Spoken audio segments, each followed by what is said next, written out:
Saya dengar-dengar sih memang ada program tax amnesty atau pengampunan pajak. Pengampunan pajak. Jilid ketiga. Nah, yang mau diampuni itu siapa itu kira-kira? Ya tadi 300 triliun tadi, Cak. Ya. Coba aku tanya Mas Nailul, sampai sekarang tuh masih ada nggak? Masih kan? Masih. Berarti kan belum ditutup semuanya? Belum tutup. Makanya ini kalau saya lihat nih, Cak ya.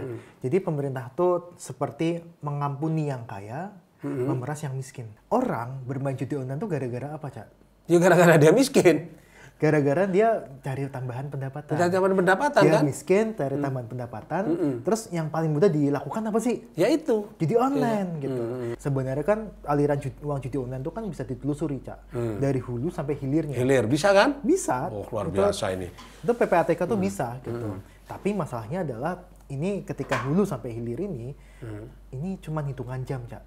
Keluar uangnya ini. Uangnya itu lari ke Kamboja, lari ke Laos, lari ke beberapa negara ASEAN lainnya. Saya selalu berkeyakinan bahwa ketika itu melibatkan uang yang sangat besar, itu pasti akan ada oknum yang bermain di situ. Saya duga sebenarnya otak di balik ini memahami betul dengan karakteristik masyarakat Indonesia yang tadi literasi digitalnya rendah, dan juga memahami seluk-beluk dan celah-celah hukum kita.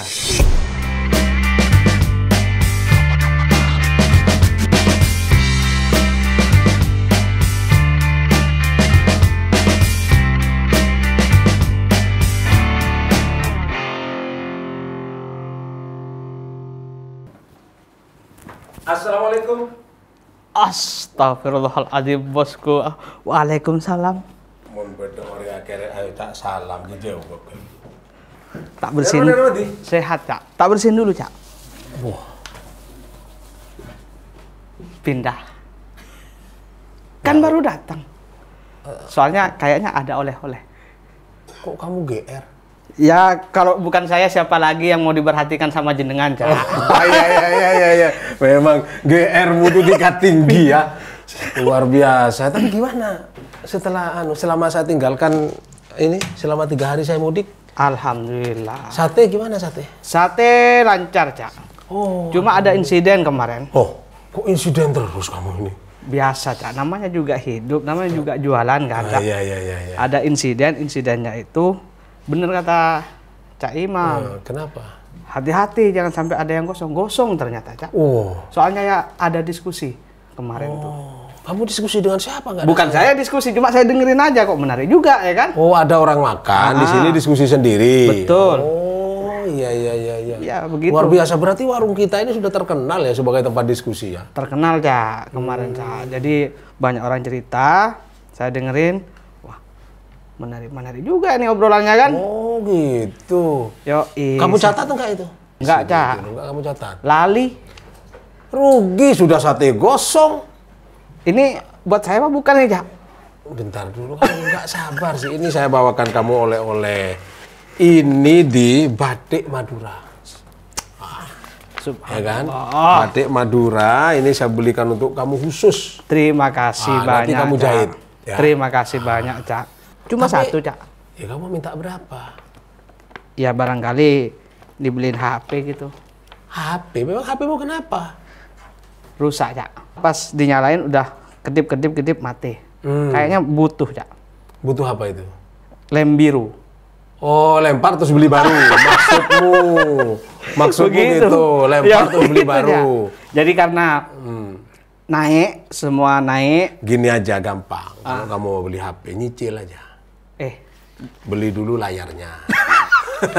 Enggak, ini kan dan beli keyboardnya. Ya, ini masalahnya, Cak. Kan ini udah bulan 11 nih. Udah pertengahan, ya kan? Bentar lagi bulan 12. Kalau udah bulan 12 itu berarti bentar lagi udah tahun baru, Cak. Terus? Saya dengar kemarin yang pas orang diskusi di sini. Nah, ini baru menarik, kamu catat.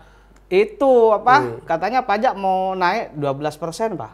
Oh gitu. Nah, takutnya itu harga nanti malah melonjak, saya makin ketinggalan tuh HP. Oh, jadi yang kamu gitu, catat yang menguntungkan kamu berarti ya? Nah, itu makanya saya harus laporan nih. Bentar lagi berlaku tuh, 12% itu. Nanti kalau naik semua, kan repot juga belinya. Makanya saya bilang nyicil. Beli layarnya dulu. Itu loh. Ya sudah, gampang lah nanti soal HP itu. Mau di-refreshment maksudmu HP-mu itu? Iya. Iya kan? Iya. Gampang itu. Yang kulkas yang untuk sate itu masih ada nggak? Masukkan situ dulu HP-mu. Makasih oleh-oleh Jaja, makasih Jaja. Saya simpen dulu. Salam. Mas Nainul. Ayo Mas, Siap. Mas. Masih ada catatan Cak? Oh, masih banyak. Tadi itu di sini. Ini Mas Nailul, rame. Orang nonton bola. Iya. Untung menang ya Cak ya? Nah itu dia, alhamdulillah. Meskipun ada yang kena kartu merah kan. Tapi, gerutunya orang itu, katanya wasitnya curang itu. Mas Nailul nonton nggak sih? Nonton dong Cak. Nonton? Tadi nonton di kantor Cak. Oh. Jadi nonton di kantor itu. Golnya cantik-cantik ya Cak ya? Iya. Bukan cuma penontonnya aja yang cantik, tapi golnya juga cantik gitu Cak. Menang 2-0 oke lah. Iya. Ya kan, tinggal melawan Cina, Bahrain, Australia. Nanti kalau misalnya Indonesia dengan Bahrain menang, dengan Cina menang, itu kira-kira bisa masuk ke Piala Dunia nggak itu ya? Oh, kita masuk ke ronde keempat Cak. Masih ronde keempat. Masih ronde keempat. Mudah-mudahan sih kita menang ya lawan Bahrain, lawan Cina. Betul. Kalau menang kamu syukuran Mas. Sip. Syukuran sate. Wah. Iya. Itu kayak ini dong Cak, makan gratis dong Cak. Itu dia. Yang penting menang ya kan? Iya. Tapi ngomong-ngomong Mas Nailul, lama kita nggak ketemu ya? Iya Cak, sibuk sih. Padahal sampai rumahnya depan sini kan? Iya. Iya kan?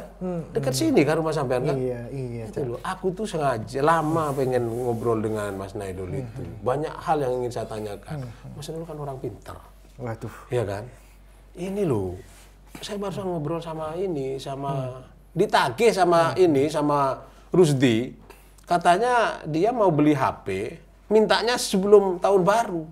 Karena tahun depan mau ada kenaikan pajak 12% untuk barang elektronik. Iya. Itu gimana ya? Iya Cak, bukan hanya barang elektronik sebenarnya Cak. Tapi nanti tiket nonton bola juga kena juga tuh, pajaknya naik juga. Oh gitu? Iya dong, pasti dong. Oh bakal sepi dong stadion kalau gitu. Iya, mudah-mudahan sih animo masyarakat juga tetap ada gitu kan. Khusus untuk bola. Khusus untuk bola tapi. Khusus untuk bola tapi barang-barang lainnya kita nggak tahu ya. Iya. Karena kan memang kalau kita lihat dari statement pemerintah itu ya pemerintah menekankan tahun depan 1 Januari nih PPN itu tarifnya akan naik dari 11% menjadi 12%. Makanya tadi mungkin Mas Rusdi itu dia minta HP-nya sekarang aja nih, mumpung PPN-nya tarifnya masih 11%. Loh, yang pokok itu Mas, sektor seperti saya ini ikut naik apa enggak sih konsumsi kesehatan, pendidikan itu ikut naik enggak itu? Oh, kalau untuk barang-barang sembako, kalau kita lihat dari undang-undangnya, itu nggak naik, Cak. Nggak bisa dikenakan PPN. Bahkan dia nggak dikenakan PPN sebenarnya. Gitu. Saya khawatir, Mas, nanti susah saya mengatur harganya itu. Iyalah, pasti ya kan? Cak. Iya, gimana beras naik? Buat lontong susah. Iya. Ya kan, mau kita naikkan, orang takut nggak datang. Iya. Ya kan? Mau kita pertahankan harganya, kita yang bangkrut gitu kan. Nanti siapa PHK Rusdi kalau gitu, Mas. Iya, ini juga terkait juga sama ini, Cak. Kelas-kelas seperti saya ini, kelas-kelas pekerja, kelas-kelas ya mungkin bisa dibilang menengah lah ya. Itu memang tengah mengalami satu penurunan, Cak. Kita konsumsinya turun. Yang memang yang naik itu konsumsi bos-bos kita aja gitu kan, yang orang-orang kaya. Tapi kalau yang bekerja seperti saya, ini semakin terhimpit juga, Cak, dengan kenaikan tarif PPN ini gitu kan. Bayangin, Cak, kalau kita kemarin itu beli handphone misalkan harga 10 juta, PPN-nya itu adalah sebesar 11% kan, berarti kan 1.100.000 gitu kan. Ini naik jadi 1.200.000 kan. Artinya ini ada kenaikan harga ini 9% kalau salah. Jadi ini yang membuat konsumsi kelas menengah kita ini terhimpit, Cak. Belum lagi kita akan dihadapkan pada kenyataan-kenyataan lainnya. Tahun depan itu ada Tapera yang sampai saat ini belum dibatalkan kan? Iya. Ya, terus ada rencana kenaikan harga BBM. Terus BPJS Kesehatan tarifnya akan naik. Itu semakin sedikit lah, Cak, uang saya yang bisa saya tabung gitu. Dan memang ini seperti kelas menengah kita dibiarkan begitu saja untuk konsumsi ya. Mau konsumsi mau enggak, yang penting pemerintah untung gitu. Nah, itu jadi lucu ya. Lucu sekali. Jadi Cak. pajak dinaikkan, tapi kabinetnya digemukkan. Ya mungkin kita bayar pajak lebih itu buat mereka, Cak. Buat mereka itu. Ya, kalau begitu nggak usah digemukkan dan nggak usah dinaikkan ya kan. Iya. Kabinet yang gemuk, program-programnya kan ketika kabinetnya tambah banyak, programnya juga tambah banyak dong, Cak. Kita tahu ada program makan bergizi gratis ya. Iya. Terus ada juga program-program lainnya, Gen Z Wall, kemudian program-program yang IKN masuk pun itu masih dilaksanakan, Cak. Dan biayanya dari mana? Ya dari pajak yang kita bayarkan sebenarnya. Nah itu Kasih. dia. Ayo Mas dimakan Mas. Ge. Ini sate paling enak di dunia ini. Woi. Ini nomor 1 Mas. Oh iya. Sate saya ini di dunia. Saya kasih nomor sendiri Mas. Iya. Di ranking sendiri ya, Cak. Iya, ranking sendiri. Nah, gimana masa kita mau bilang sate kita nomor 2? Ya nomor 1 lah gitu kan. Jadi kalau di Madura itu Mas, memang begitu. Madura itu tidak mau kalah. Ya kan, kerapan sapi itu udah gitu kan? Ya kan?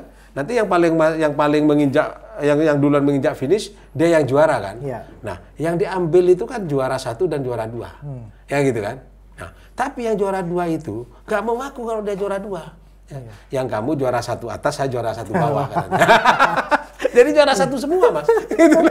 Itu sama kayak ini, Cak. Pemerintah kita juga nggak mau kalah sebenarnya. Gitu ya. Iya, nggak mau kalah dalam hal tinggi-tinggian tarif PPN. Iya. Kita tuh juara 2, Cak, sekarang untuk tarif PPN di ASEAN. Di ASEAN? Di ASEAN kita juara 2. Kalau dari situnya kita, dari bahasa juaranya itu bagus banget sih gitu ya. Iya kan? Kita juara 2, Cak. Kita tapi dampaknya itu memiskinkan gitu loh. Iya kan? Iya.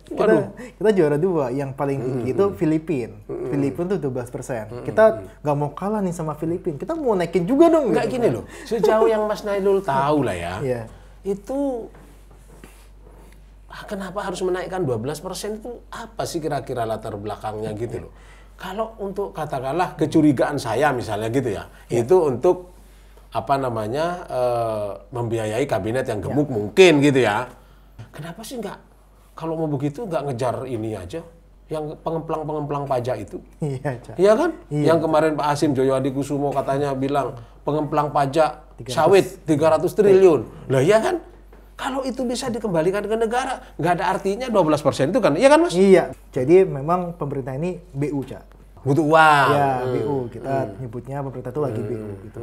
Butuh uang, butuh duit gitu kan. Nah, memang kita melihat program Prabowo itu kan ambisius, Cak. Makan bergizi gratis 71 triliun. Ya. Bahkan di tahun 2029 itu bisa sampai 500 triliun lebih. Nah, ada IKN. Ada PSN lainnya. Itu uang semua tuh, Cak. Nah, dengan kemepetan BU ini memang paling mudah bagi pemerintah ini untuk mengkolek pajak itu dari PPN. Karena PPN itu menyumbang sekitar 40% dari penerimaan pajak kita. Sangat-sangat mudah sekali, Cak. Kalau pemerintah naikin saja, otomatis penerimaan negara dari PPN akan meningkat tuh. Ya kan? Nah, pemerintah sayangnya itu tidak melihat sumber penerimaan negara lainnya. Tadi benar yang katakan Cak Imam gitu kan, bahwa masih ada pengemplang pajak Iya ini. itu, kenapa itu nggak yang dikejar gitu loh? Nah, itu kembali lagi, Cak. Ini kan ada satu, mungkin bisa saya bilang ada hubungannya nih, Cak, sama program-program pemerintah ke depannya nih. Saya dengar-dengar sih memang ada program tax amnesty atau pengampunan pajak. Pengampunan pajak. Jilid ketiga. Nah, yang mau diampuni itu siapa itu kira-kira? Ya tadi 300 triliun tadi, Cak.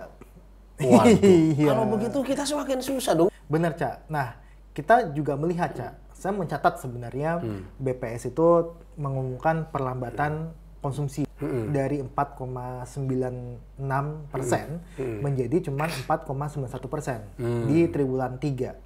Nah, ketika kita bandingkan dengan triwulan 2, itu konsumsi kita menurun, Cak.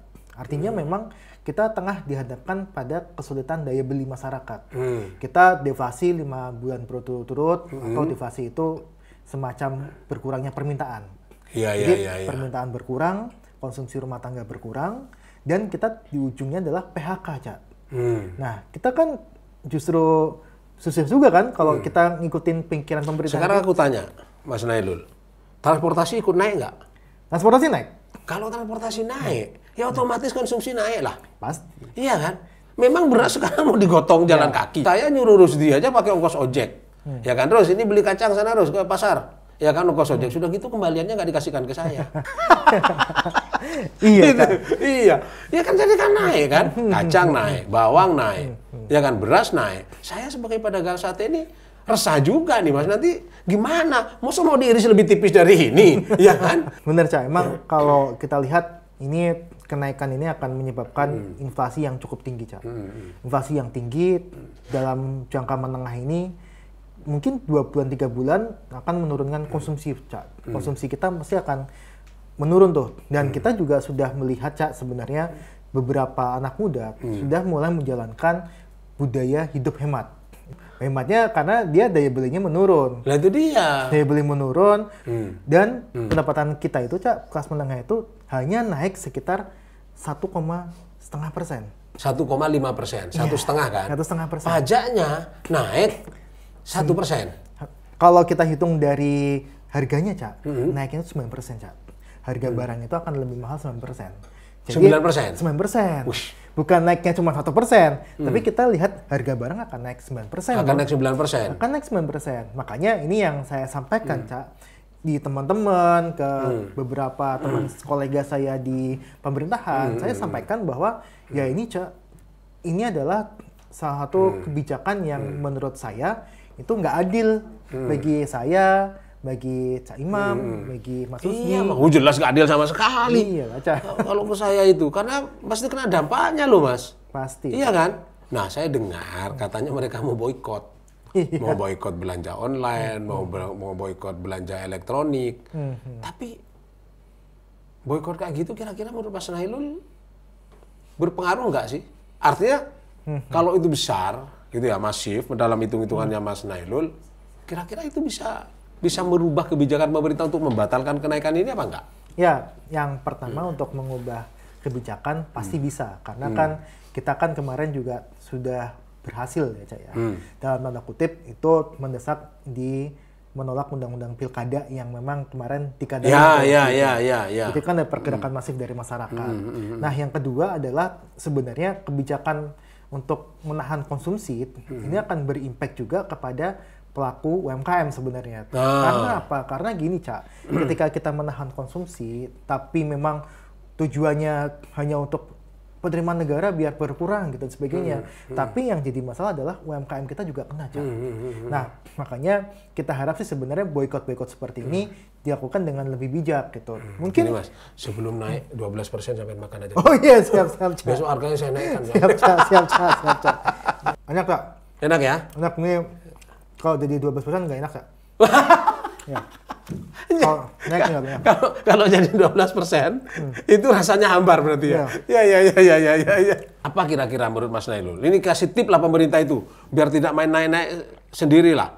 Mungkin karena ruwet bangsa ini berpikirnya kurang jernih. Sekarang kasih tip lah Mas Nailul. Ya, yang pasti pertama kita mendesak untuk membatalkan rencana kenaikan tarif PPN.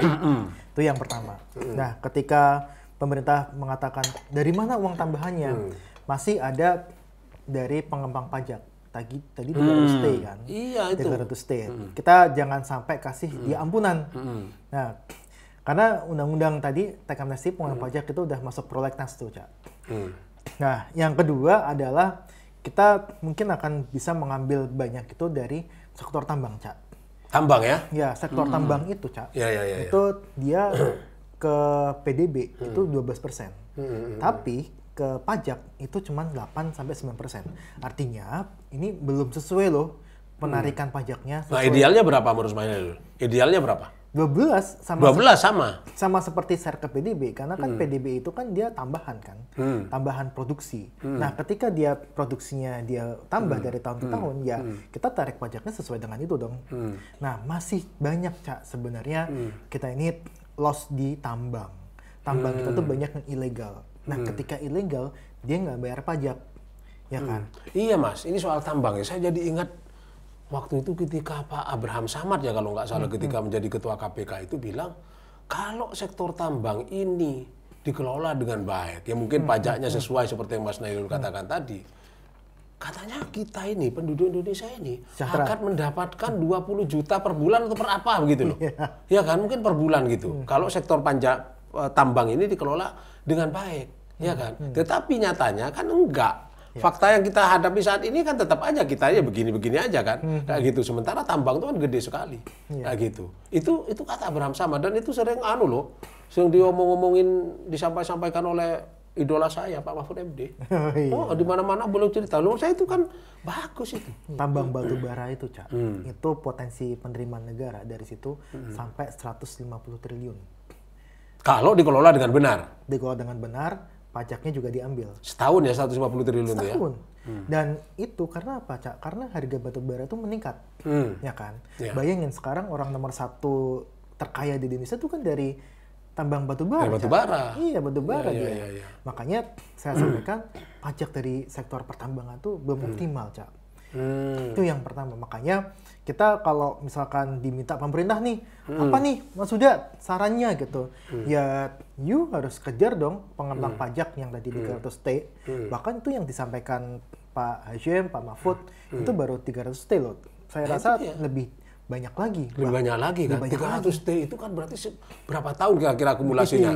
Itu dari sektor sawit gitu kan. Nah, sekarang yang tambang menurut hitungannya Mas Nailul tadi itu 150T tiap tahun.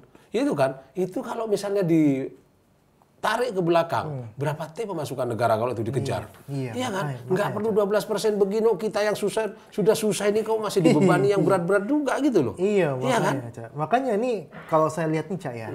Jadi pemerintah tuh seperti mengampuni yang kaya, memeras yang miskin. Belum lagi yang terakhir ini beredar soal judol. Oh iya. Iya kan? Katanya ada berapa tuh? 400 triliun. Iya. Iya kan? Yang pasti itu akan berguna, Cak. Jadi kita nggak mengambil sudut bahwa itu harus dipajaki atau itu harus dilegalkan. Tapi kita melihat 400T itu jika orang itu tidak digunakan untuk judi online, dampaknya luar biasa banget, Cak. Ini yang saya... Artinya masyarakat tidak miskin karena judi online gitu kan? Oh, itu kasualitas itu hubungan timbal balik, Cak. Jadi saya melihat kemarin kan Ibu Menteri kita kan bilang kan, ya bahwa masyarakat kita daya belinya menurun gara-gara judi online. Gitu. Orang bermain judi online tuh gara-gara apa, Cak? Ya gara-gara dia miskin. Gara-gara dia cari tambahan pendapatan. Cari tambahan pendapatan dia kan? Dia miskin, cari tambahan pendapatan. Terus yang paling mudah dilakukan apa sih? Ya itu. Judi online gitu. Makanya saya selalu sampaikan, dan saya sampaikan juga tuh ke teman-teman yang lain juga, bahwa ya dia itu main judi online karena dia miskin. Karena dia mau mencari tambahan pendapatan. Jangan dibalik gitu. Jangan dibalik. Orang itu miskin gara-gara judi online gitu. Makanya yang kita harapkan nih, Cak, bayangin, Cak, tadi ya 1,5% pendapatan kita ya, tumbuhnya ya, pertumbuhannya itu cuma 1,5%. Bayangkan inflasi kita hampir sekitar 3-4%. Itu inflasi biasa. Volatil kita, inflasinya bisa sampai 6-7%. Atau barang-barang bergejolak seperti beras dan sebagainya, itu naiknya luar biasa, Cak. Nah, kan gini loh, Mas. Orang main judi online itu kan pakai rekening kan? Iya kan? Kok PPATK nggak bergerak untuk memblok? Melaporkan lah. Iya kan? Kenapa sih ya? Kan PPATK pasti tahu lah pergerakan uangnya orang itu kan. Misalnya ada satu rekening, hari ini dapat setoran ada uang masuk 1 miliar. Ya kan? Tiba-tiba sejam kemudian keluar 500 juta. Itu kan patut dicurigai. Ya kan? Karena kan di setiap rekening itu ada latar belakang orangnya kan. Oh, kita kalau bikin rekening itu pekerjaan apa, KTP segala macam ditanyain kan. Kalau masalah memblokir rekening itu sebenarnya di OJK sama perbankan, Cak. Di OJK sama perbankan. Tapi kan PPATK bisa merekomendasikan. Nah, ya kan? Bisa merekomendasikan. Nah, ini yang kita dorong sebenarnya, Cak. Jadi sebenarnya kan aliran uang judi online itu kan bisa ditelusuri, Cak. Dari hulu sampai hilirnya. Hilir, bisa kan? Bisa. Oh, luar biasa ini. Itu PPATK tuh bisa gitu. Tapi masalahnya adalah ini ketika hulu sampai hilir ini cuma hitungan jam, Cak. Keluar uangnya ini. Uangnya itu lari ke Kamboja, lari ke Laos, lari ke beberapa negara ASEAN lainnya. Nah, oke. Tetapi kalau ini dipelototin kan bisa, Mas? Bisa. Kalau kita lihat data sih sebenarnya OJK itu sudah menutup beberapa ribu rekening, Cak. kita lihat datanya terakhir tuh berapa ribu rekening gitu, memang udah ditutup. Nah, tapi sayangnya ini rekening ini berkembang biak, Cak. Katanya ada yang jual beli segala rekening itu. Iya. Iya kan? Iya, Cak. Itu Benar, gimana Cak. terusan? Ada mafia yang saya sebut itu mafia jual beli rekening. Rekening yang sudah mau expired, rekening yang nggak ada isinya, itu ternyata bebas, Cak, diperjualbelikan di online commerce. Makanya kita sampaikan tuh, Cak, ke OJK itu saya sampaikan bahwa ya mafia untuk jual beli rekening itu juga harus ditelusurin dong. Siapa sih yang dia menjual? Kan pasti kan orang yang namanya orang jualan kan pasti udah kelihatan ya, Cak. Kelihatan dari KTP-nya dan sebagainya. Nah, ini harus kita telusuri. Nah, lagi-lagi gini, Cak. Saya tuh pernah melakukan penelitian, Cak. Mini riset itu tentang judi online. Nanti kalau penelitian lagi ajak saya. Iya, Cak. Saya pas saat itu mencoba untuk bermain judi online. Ya, saya menemukan fakta bahwa informasi, Cak, informasi mengenai judi online itu sangat mudah sekali ditemukan. Sangat-sangat mudah sekali ditemukan. Kita searching saja di Google, di Instagram, di X ataupun di Facebook, itu mudah sekali, Cak. Informasi gimana kita mau top up, terus kemudian kita memfollow akun yang memang mengiklankan judi online, itu banyak banget, Cak. Dan ketika saya masuk ke sana, itu setiap hari, Cak. Saya sampai pernah menjadi pemain ya. Iya. Kok paham sekali gitu loh. Jadi gini, Cak, jadi setiap hari, Cak, saya tuh dikasih pesan, dikirimin pesan sama mbak-mbak, sama admin yang dia... Mbak-mbaknya cantik nggak? Oh, jelas, ya. Itu kan sebagai pemicu. Iya. Untuk orang itu untuk chat sama adminnya. Jadi memang pasti itu fake account. Dan PP-nya juga PP orang palsu pasti. Nah, ketika itu setiap hari, Cak, saya tuh ditawarin untuk bermain judi online. Setelah saya masuk ke situ. Jadi ketika situ sangat masif sekali, tiap hari itu 2-3 kali pesan itu masuk ke Instagram saya. Ayo dong main lagi, ayo dong main lagi. Dan yang jadi ini, Cak, kalau kita telusurin, Cak, pencarian kata slot, kata Zeus dan sebagainya itu meningkat ketika tahun 2021 sampai tahun 2023. Artinya orang itu berusaha untuk mencari itu di internet. Nah, ini yang saya lihat bahwa sangat masif sekali informasinya, kemudian juga bebas yang ada di media sosial, yang akhirnya menjadikan ya diblokir pun percuma. Karena informasi ini nggak dipotong. Informasi orang ini kan orang itu kan menerima informasi, penasaran, akhirnya mencoba. Ya, nah ketika mereka mendapatkan informasi itu nggak dipotong oleh pemerintah, akhirnya mereka mencoba dan terjerumuslah ke judi online. Nah, makanya saya sarankan bahwa yang dipotong tuh harus dua. Aliran rekening, aliran uangnya harus diklusi sampai hilir dan ditutup dan dipotong, dan juga kita harus menutup saluran informasinya. Saluran informasinya. Iya. Lah itu tugasnya Komdiji. Iya, Pak. Iya kan, tugasnya Komdiji. Loh, kemarin sudah ada yang banyak yang ditangkap itu. Iya kan? Bahkan Cak. nangkapnya semakin banyak itu yang ditangkap, ya kan? Iya. Kok dengar-dengar katanya ada yang pejabat di atasnya yang terlibat, kok masih dibiarkan ya? Kok belum ditangkap juga ya? Waduh, iya, Cak. Mungkin sakti juga, Cak. Nah itu dia, kenapa ya kok bisa? Polisi itu kan canggih banget alatnya gitu kan. Iya. Dan saya kira dari keterangan yang didapat dari orang yang ditangkap itu, mungkin sudah mengarah ke sana kan. Tapi kenapa ya kok masih dibiarkan ya? Iya, yang pasti gini, Cak. Angka tahun 2023 itu perputaran uang itu sampai 327 triliun. 327 triliun ya, Mas? Kalau dibelikan sate itu, Mas, banyak banget. Oh, itu satu ruangan ini bisa sate. Bukan satu ruangan, Mas, satu serang. Kita bagi gratis, iya kan? Selama sebulan. Ya kan? Nah, tahun ini itu sekitar 400 sampai 600 triliun. Artinya ini uang yang sangat besar, Cak. Saya selalu berkeyakinan bahwa ketika itu melibatkan uang yang sangat besar, itu pasti akan ada oknum yang bermain di situ. Makanya kemarin ditangkap kan 10 orang atau berapa belas orang itu yang dia melindungi situs-situs. Saya numpang ya, Mas? Oh, Rusdi ini yang dikasih Mas Nailul terus, saya nggak dikasih-kasih loh, akhirnya saya numpang loh ini. Nah, itu, Cak. Jadi saya tuh melihat ini pasti ada loh backingan dari orang dalam gitu. Ordal. Karena besar sekali, Cak. 327 triliun itu tahun 2023. Gitu. Tahun-tahun sebelumnya itu 64 triliun, 100 triliun, dan sebagainya. Jadi kalau ditotalkan mungkin udah hampir 30% dari APBN kita. Nah, ini yang saya sampaikan, bahwa ini nggak mungkin nih, Cak, kalau dia cuman levelnya level dia pemantau saja. Oke, Mas. Kata sampean tadi, uang judi online itu larinya ke luar negeri. Ya kan, dalam hitungan jam masuk sini lari, masuk sini lari gitu kan.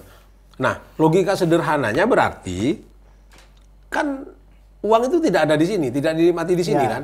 Ya kan?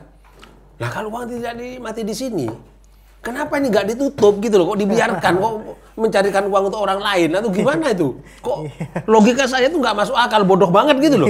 Gimana sih? Iya, itu kan dibayar, Cak, ada pegawai Komdiji yang dibayar 8,5 miliar per bulan. Per bulan itu ya? Iya. Jadi gini, Cak. Jadi saya tuh pernah menghitung, Cak, ya. Dari 327 triliun itu kalau misalkan itu dibelanjakan, Cak, dibelanjakan saja ke ekonomi kita, itu dampaknya sekitar 400 triliun.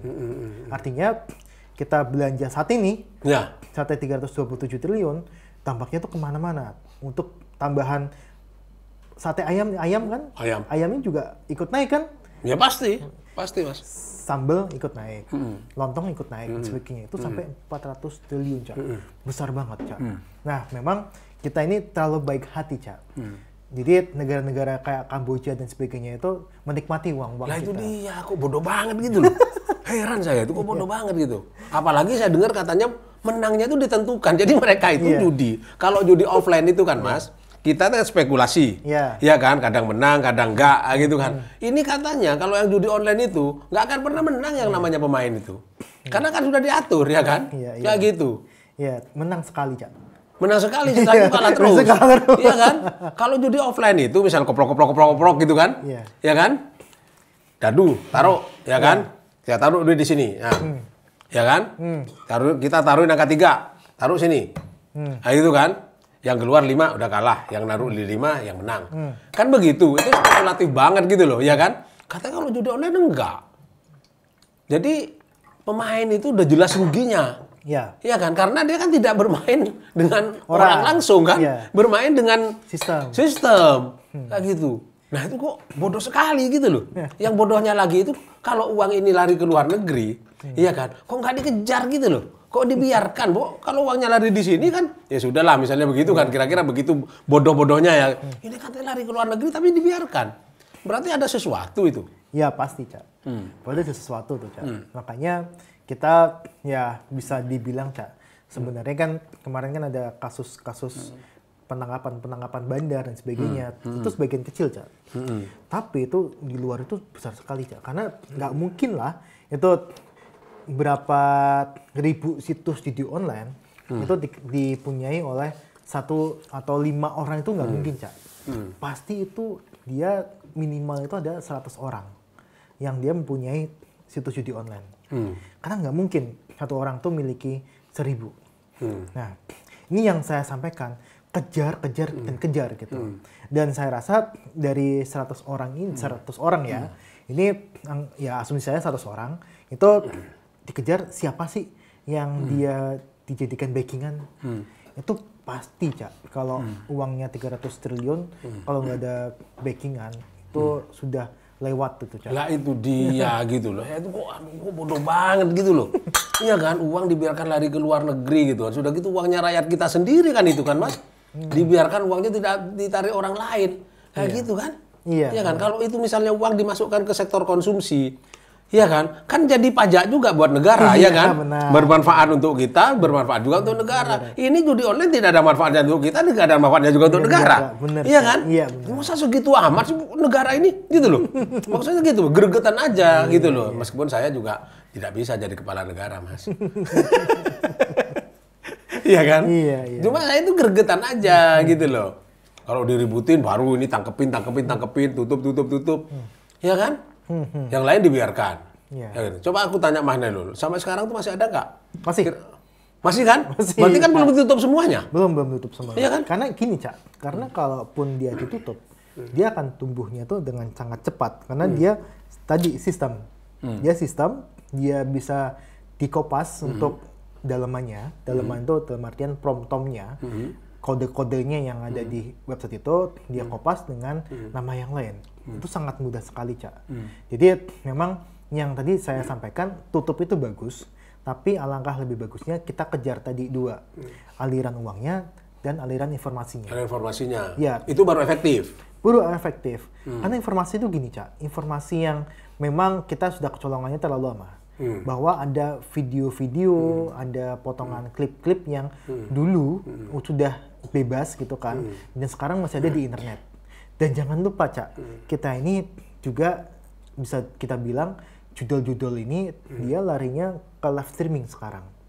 Live streaming, baik itu aplikasi ya, yang dia mengiklankan judi online secara sadar. Itu harusnya ditangkap, Cak. Kemarin juga ada penangkapan Setbor ya. Itu Setbor yang dari Sukabumi itu, karena dia mengiklankan untuk informasi judi online. Itu bagus, Cak. Nah, yang kita kejar adalah yang lainnya dong. Yang kemudian Sabdornya dijadikan duta. Ya kan? Itu kan konsepnya pemerintah kita kan kayak gitu, Cak. Iya. Jadi ada orang kecanduan narkoba jadi duta anti narkoba gitu kan. Iya. Siap-siap juga jadi duta. Waduh. Kan pernah main judi online. Wah.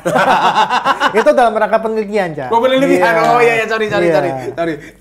Tapi dengan begitu sama jadi pinter loh tentang judi online. Iya kan?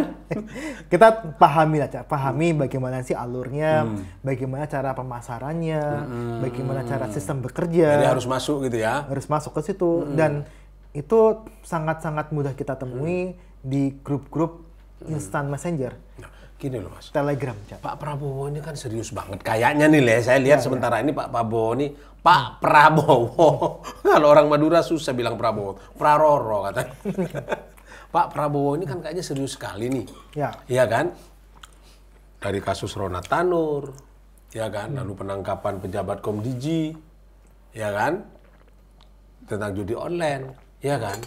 Nah, saya kira perlu nggak ya menurut saya Pak Prabowo itu memberikan perintah yang lebih detail misalnya terhadap PPATK, ya kan? Terhadap perbankan, terhadap OJK, misalnya gitu kan? Menyampaikan kepada mereka, tutup dong. Jangan hanya penangkapannya saja. Kalau cuma penangkapan saja sementara di hulunya tidak diselesaikan, kan sama saja kan? Ya, yang pasti sebenarnya penangkapan dari 10 pegawai Komdiji itu, itu membuka sebuah tabir baru sebenarnya. Bahwa ya benar yang selama ini kita duga, masyarakat duga, bahwa ini pasti ada backingan dari orang dalam. Itu yang paling penting. Nah, yang kedua adalah sudah pasti tadi saya sampaikan bahwa ini nggak mungkin 1-5 orang yang bermain. Tapi ada ratusan orang yang dia pemilik judi online, situs judi online, yang dia pasti mempunyai backingan masing-masing. Nah, yang ketiga, Cak, jadi tadi saya sampaikan bahwa ini nggak boleh dibiarkan untuk aliran uang dan aliran informasinya. Dan kita kan yang main judi online itu, Cak, itu rata-rata orang yang dia menengah ke bawah. Tadi saya sampaikan, mereka yang butuh tambahan pendapatan dan sebagainya. Nah, mereka ini literasi digitalnya buruk, Cak. Mereka tuh nggak bisa, Cak, untuk menyerap informasi yang baik dan benar. Mereka tuh hanya melihat bahwa orang ini kaya. Orang ini dia masih muda tapi sudah jadi milioner. Dan itu bisa dilakukan dengan judi online. Itu yang mereka lihat. Gitu. Jadi semacam pencucian uang juga ya? Bisa jadi. Ya kan?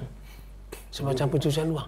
Memang yang paling berperan banyak itu mestinya ya 3 tadi itu, PPATK, OJK dan perbankan itu. Ya kalau mau serius di situ kan sebetulnya kuncinya kan? Sama satu lagi Komdiji untuk urusan informasinya. Untuk urusan informasinya Komdiji. Itu ya mudah-mudahan menteri yang baru ini Bu Mutia Hafid ini punya keseriusan ke sana. Itu kan ditambah juga aparat kepolisian tentunya kan gitu, karena Kapolri itu kemarin sudah bagus menurut saya statementnya itu, kalau ada anggota saya terlibat saya akan mundur, ya kan gitu ya. Cuma sampai sekarang itu sudah dilakukan atau belum pemeriksaan terhadap tracking terhadap ini anggota di bawahnya itu terlibat judi online apa enggak, iya kan? Iya. Kalau bermain judi online, saya rasa pasti ada. Tapi kalau terlibat, kita perlu pengembangan lebih jauh. Perlu pengembangan lebih jauh kan? Itu dia, sudah dilakukan tracking nggak, penelusuran nggak?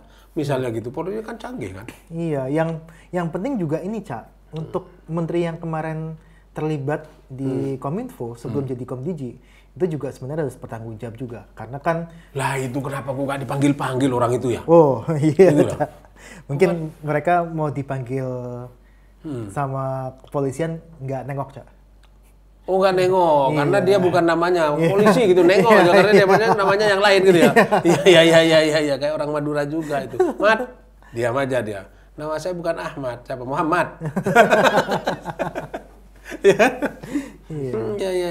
Itu harusnya tanggung jawab juga, Cak. Tapi karena memang dia kan juga udah menduduki posisi baru juga kan sebenarnya kan. Tapi yang pasti ini tidak harus sampai berhenti, nggak boleh berhenti sampai ke 10 orang itu saja. Tapi aktor-aktor yang dia melindungi ataupun dia menikmati uang itu juga harus ditangkap. Harus ditangkap, iya kan? Kan pasti tahu lah siapa yang terlibat, kan pasti sudah ada lah skemanya gitu kan. Ya kan, ini terlibat, ini bukan ini. Kan pasti ketahuan lah. Iya kan? Biar masyarakatnya tidak skeptis, ini serius apa enggak gitu loh. Iya kan? Kan gitu Mas Nailul. Iya, tapi ancamannya kalau dia diperiksa negara bubar, Cak. Kata siapa, Mas? Masa iya, Mas? Masa iya sih? Iya, ya mungkin kalau saya lihat sebenarnya ini kan pertarungannya itu adalah bagaimana mereka mengunci informasi. Saya rasa sebenarnya juga nggak mungkin, Cak. Ini kalau di zaman sekarang ini mereka dengan mudah berkeliaran, para pembantu judi online ini, saya bilang pembantu karena mereka membantu kan untuk ini kan.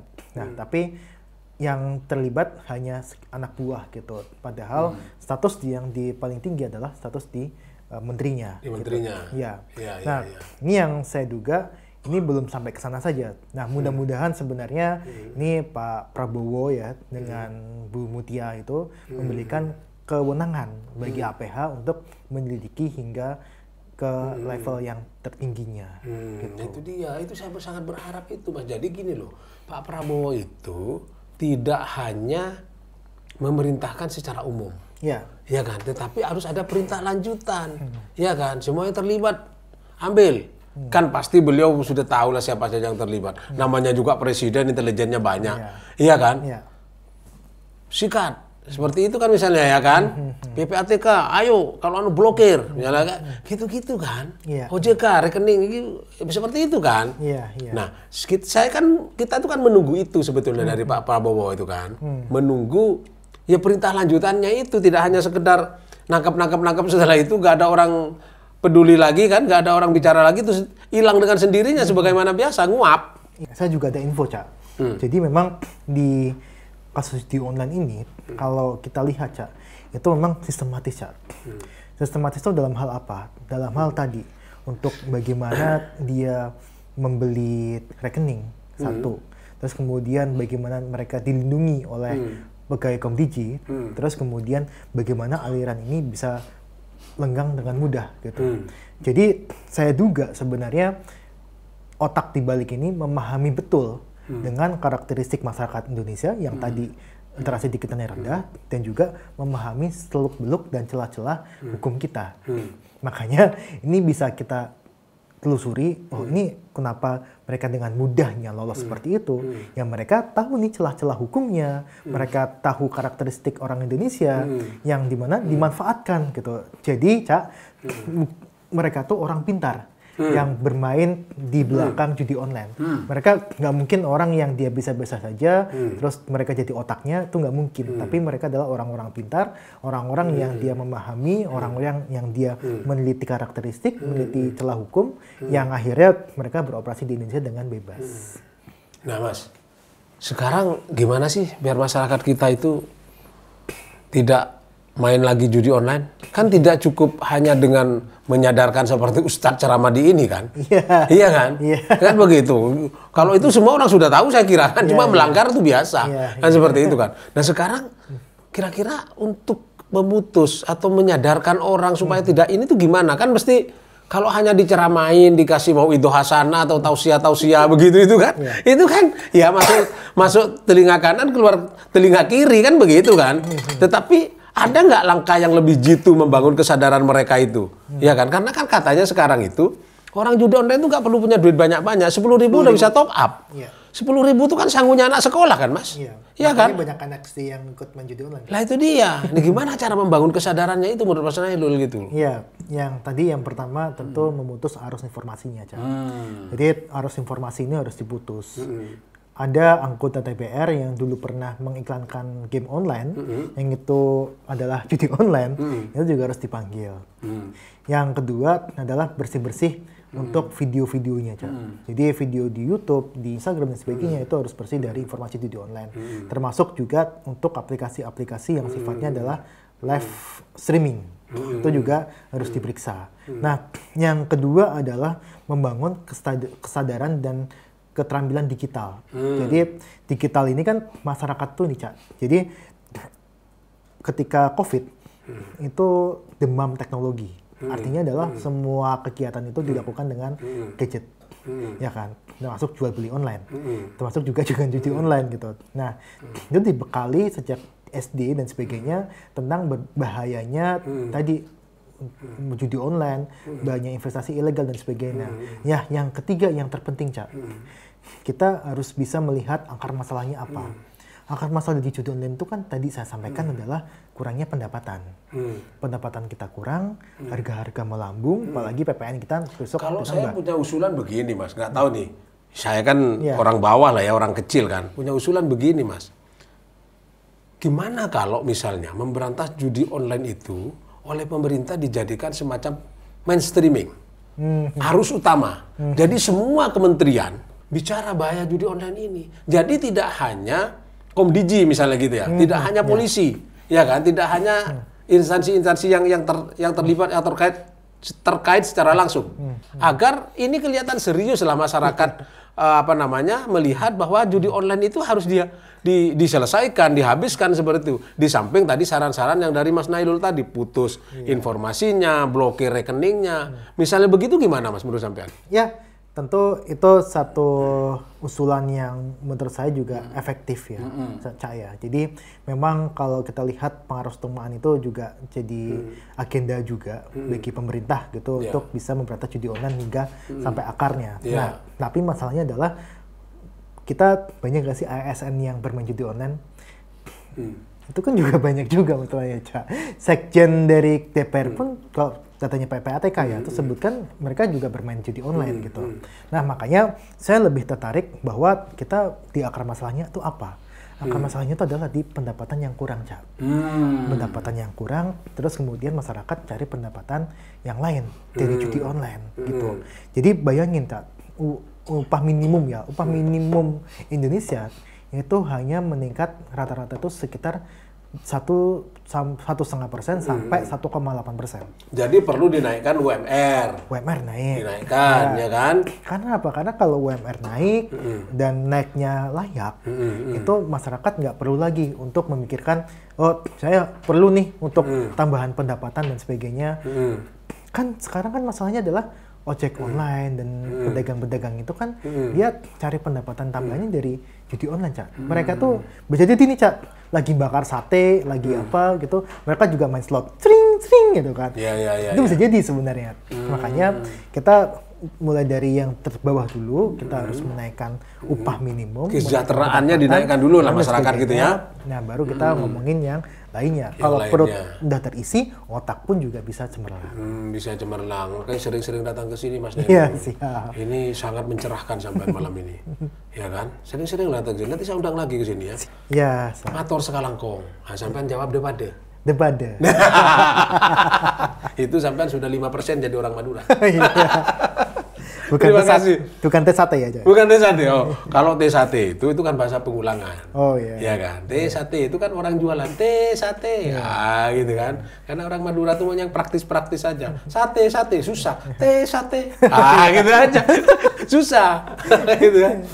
Jadi maunya yang praktis-praktis saja orang Madura itu. Jadi sekali lagi terima kasih Mas Nailul. Saya Cak Imam, mohon undur diri. Assalamualaikum warahmatullahi wabarakatuh. Waalaikumsalam warahmatullahi wabarakatuh.